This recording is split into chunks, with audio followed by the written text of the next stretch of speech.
I am an immigrant myself. Over a 16-year period, I had to deal with the same issues that most of my clients are dealing with, including asylum, removal, adjustment of status, the government losing my file eventually. I could have saved a lot of stress, time, and money if I hired an attorney from the beginning. My goal as an immigration attorney is to help people avoid the same mistakes I made.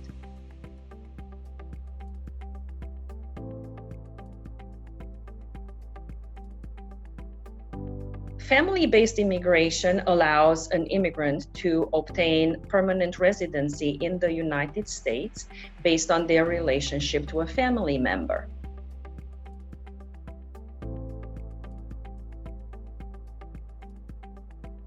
If the family member is a spouse, a parent, or a child who is a U.S. citizen, the immigrant would have been considered an immediate relative.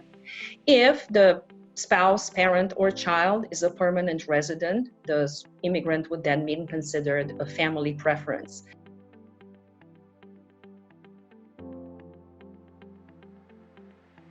The manner of entry into the United States, the type of relationship, prior criminal history, prior immigration history, the good faith of the marriage, if it is based on marriage, we would need to prove the actual relationship and the ability of the sponsor to financially support the immigrant.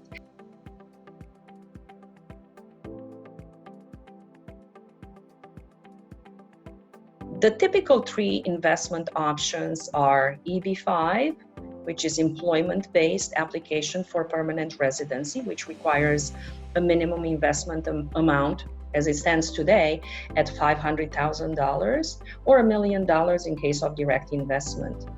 The second option is the L1 visa, which requires the foreign national to have a company in their own country for at least 3 years prior to applying. It requires that the immigrant itself has worked for at least 1 year out of the prior 3 years for that company, and that foreign company wants to open a subsidiary or affiliate in the United States to conduct business. The third option is the E2 investor visa, which is pretty common. It allows a foreign national to enter and work in the United States based on an investment he or she will be controlling while inside the United States.